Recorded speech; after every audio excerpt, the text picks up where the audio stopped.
अस्सलाम वालेकुम दोस्तों, welcome back to my channel. आज हम बात करने वाले हैं एक बहुत कॉमन प्रॉब्लम के बारे में, एसिड रिफ्लैक्स या हार्ट बर्न। अगर आपको चेस्ट में जलन होती है, खाने के बाद हैवीनेस फील होती है या रात को लेटने पर एसिड ऊपर आता है तो ये वीडियो आपके लिए है। और आज हम डिस्कस करेंगे एक पॉपुलर मेडिसिन के बारे में, नेक्सम कंट्रोल यानी कि ओमेप्राजोल 20 mg कैप्सूल के बारे में।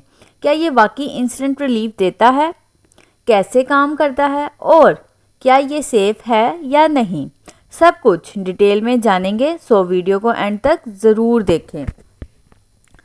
एसिड रिफ्लैक्स क्या होता है? सबसे पहले समझते हैं कि एसिड रिफ्लैक्स होता क्या है। हमारे स्टमक में एसिड होता है जो फूड डाइजेस्ट करता है, लेकिन जब ये एसिड वापस फूड पाइप एसोफिगस में आता है तो उसे कहते हैं एसिड रिफ्लैक्स।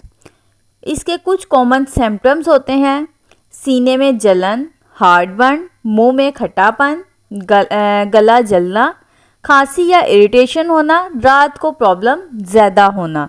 अगर ये प्रॉब्लम बार बार हो तो इसे कहते हैं grid गैस्ट्रोफिगल reflex disease. Nexon control क्या है? अब बात करते हैं कि ये एक proton pump inhibitor PPI medicine है। इसका मेन इंग्रेडिएंट है ओमेप्राजोल। इसका काम स्टमक में एसिड प्रोडक्शन को कम करना, हार्ट बर्न और रिफ्लेक्स सिम्टम्स को कंट्रोल करना। ये कैसे काम करता है? हमारे स्टमक में छोटे छोटे पम्प्स होती हैं जो एसिड बनाती हैं। नेक्सम उन पम्प्स को ब्लॉक करता है जिससे एसिड कम बनेगा और आपको रिलीफ मिलेगा। इम्पॉर्टेंट बात, ये मेडिसिन फ़ौरन एंटासिड की तरह इंस्टेंट रिलीफ नहीं देती, बल्कि 1-2 दिन में ग्रेजुअली इफ़ेक्ट स्टार्ट होता है और फुल इफ़ेक्ट कुछ दिन बाद आता है। रेकमेंडेड यूज़: रोज़ाना 1 कैप्सूल 20 mg सुबह खाली पेट लेना बेस्ट होता है। कैप्सूल को चबाना नहीं, सीधा निगलना है। यूजुअली 14 डेज यानी कि 14 दिन का कोर्स होता है। डॉक्टर के मशवरे के बगैर लॉन्ग टर्म यूज़ अवॉइड करें। अब हम बात करते हैं इसके बेनिफिट्स के बारे में। हार्ट बर्न से रिलीफ मिलता है, एसिड रिफ्लैक्स कंट्रोल होता है, स्टमक अल्सर में मदद देता है, लॉन्ग लास्टिंग इफेक्ट 24 आवर्स तक देता है।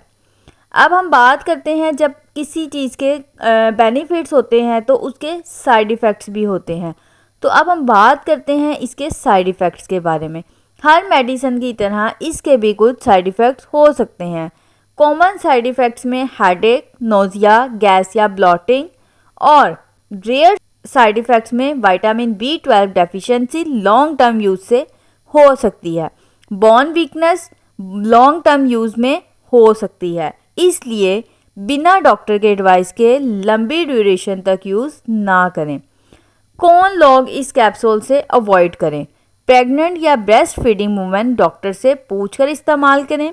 लीवर प्रॉब्लम वाले पेशेंट इसको इस्तेमाल नहीं करें। अगर आप ऑलरेडी मल्टीपल मेडिसिन्स ले रहे हैं तो आप इस कैप्सूल का यूज़ नहीं करें।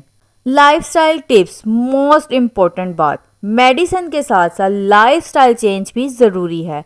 तेज़ मिर्च मसाले कम करें, कॉफ़ी और चाय लिमिट करें, जंक फूड अवॉइड करें, खाना खाने के बाद फ़ौरन ना लेटें, वेट कंट्रोल करें। ये हैबिट्स आपको परमानेंटली रिलीफ दे सकती हैं।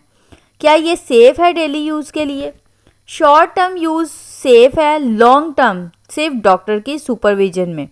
अगर आपको रोज़ रोज़ हार्ट बर्न हो रहा है तो सिर्फ मेडिसिन लेने की बजाय रूट कॉज ट्रीट करना ज़रूरी है।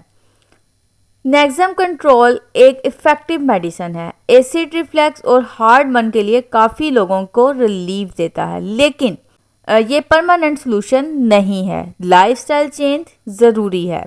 अगर आपको ये वीडियो हेल्पफुल लगी हो तो लाइक ज़रूर करें और चैनल को सब्सक्राइब करें फॉर मोर हेल्थ वीडियोज़।